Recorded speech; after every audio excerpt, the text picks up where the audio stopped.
looking for a book that could take you a while to read, that you can slow down and take your time with, this would be a book you'd want to look into.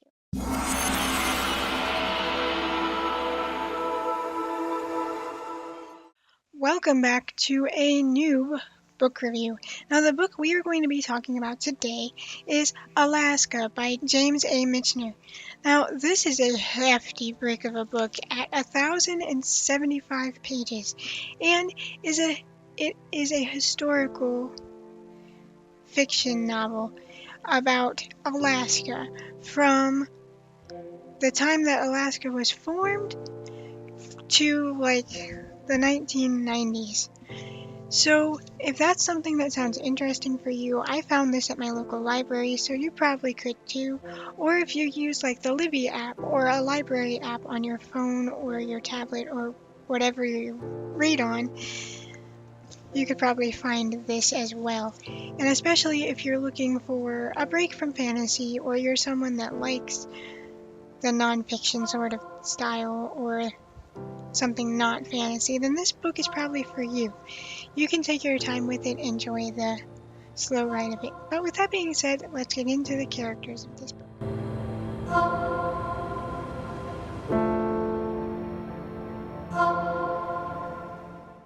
The main character of this book is really Alaska itself, but we do spend time throughout the book with multiple different characters, some of which being a mammoth, Eskimos, descendants of the Eskimos. At one point there's a fish that we follow the lifeline of, and the Russians and the Americans. We follow a few different people. But with that being said, let's get into my thoughts on this book.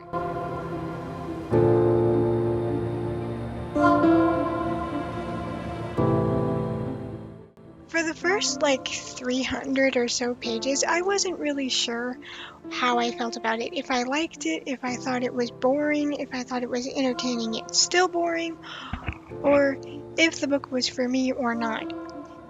That's probably the longest I usually give a book to get into it, probably because it is so much longer than the books I normally read.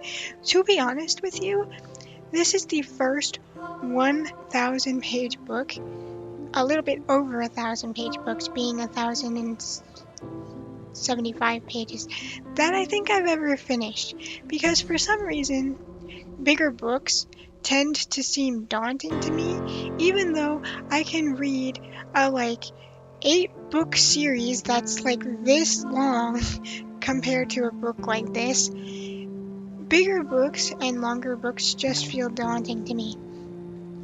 But my grandma had got this from one of the library book sales we went to, and she decided that the print in the book, which it is rather small, the print in the book was too small for her to read, so she ended up getting it on her Libby app and giving me this copy.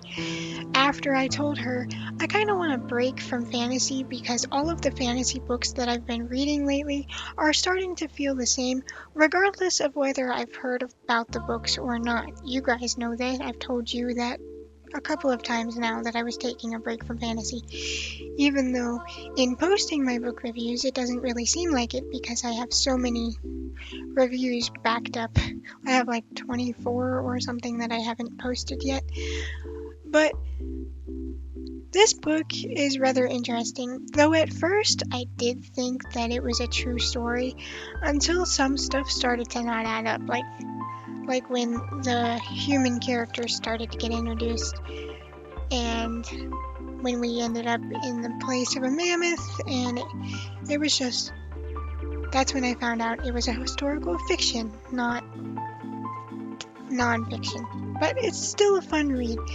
This book covers from Alaska being formed from different islands coming together to one central point to up till the 1990s, when hunters were going out with planes and trying to bag their big animals, and the way they dealt with tsunami problems or earthquakes and all of that.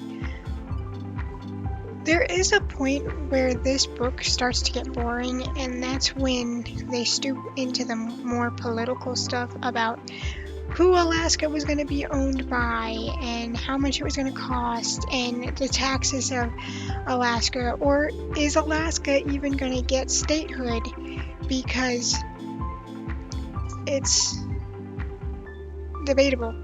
So we see at Alaska, one point was connected to Asia, and that's where mammoths came in and started populating Alaska. And at first we follow a mammoth and her group. She's like the elder, oldest mammoth.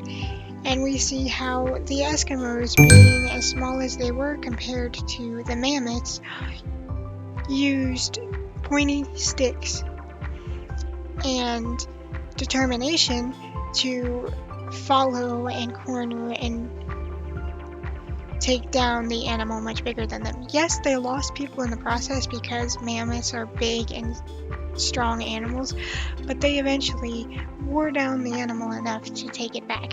And we see how the Eskimos would use and find uses for every part of the animal. None of the animal went to waste because they couldn't afford to let it go to waste, because Alaska is a barren place with not much food. So they would use everything from the bones to the hide to the meat to everything in between to be able to use it. The same with the whales. Every animal that they hunted, they used every bit of to get as much use out of it as possible. And they were very respectful of the circle of life. They were very respectful in the fact that this creature was giving their life away to help the Eskimos.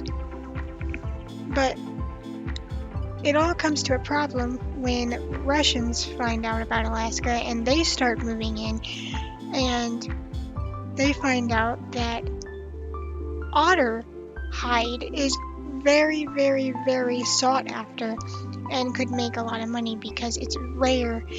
And to that point, they almost hunted the Alaskan otters to extinction, because 9 times out of 10, the otters that they killed were either babies, because they already killed the moms, so they couldn't leave the baby by itself, which babies were too small to be any use of, or the older otter that they did manage to kill sunk to the frozen Alaska waters, unable to be retrieved. Plus, they didn't even use the meat of the otters, they just took the furs and let the rest to rot.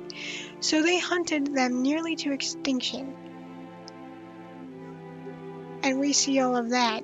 And then the Americans move in, and that's when it becomes this whole fight for what Alaska's going to be, and who is it going to be owned by, and how much is it going to do. And then we slowly see Alaska turn into like having schools and having communities and all of this.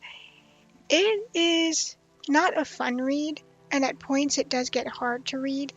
And if you're someone that's sensitive to the way people talked about other cultures and other people in those cultures, namely blacks and Indians, this probably wouldn't be a book for you, but of course it is a historical novel, and in history people talked like that. This book I am doing right now, as of when I'm recording this, I'm doing a January page challenge on this reading tracking app I use called Storygraph that a friend of mine got me into.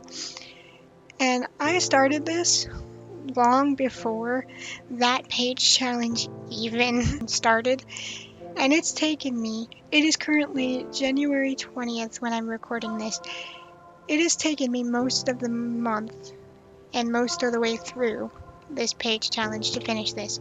So that was the perfect book to start during this page challenge, even though I had no idea that was going to happen until I already acquired this book and was already reading it before I was told that the page challenge was going to be a thing because of notifications on my app. It just worked out that this was the perfect book for that page challenge, because then it left me not having to scramble for the next book I was going to read for the page challenge, because so far, because of this book, it kept me going strong in that challenge. I usually log the pages I read the next day because I read sometimes at night to midnight, so I log the pages the next day. But this was an interesting read, and even though it wasn't really a true story, it had real elements that kept it grounded and gave you a look on what Alaska was like and its cultures and where it started and how it got to where it is, at least up until the 90s. And he has another book about Texas that I bet would be really interesting, especially when you get to the Wild Wild West period of the happenings in Texas. So I might look into that. I don't know if where I could find the other book of his unless it's on the library app or at the library, but I owned this and it's taken me, I started it December 4th and just now finished it in January 20th. So I don't think I'd be able to borrow it from the library without having to renew it like a million times. But we'll see. I might read Texas because this turned out to be really interesting and engaging, and I liked seeing the cultures of it and the way that they did things versus the way we do things now, and seeing how Alaska was shaped from literal beginning of it forming from islands to the 1990s. And like I said, if you're looking for a break from fantasy or you're someone that likes historical fiction already and you're looking for a book that could take you a while to read, that you can slow down and take your time with, this would be a book you'd want to look into. So with that being said, I hope to see you guys next time, and I hope you guys enjoy.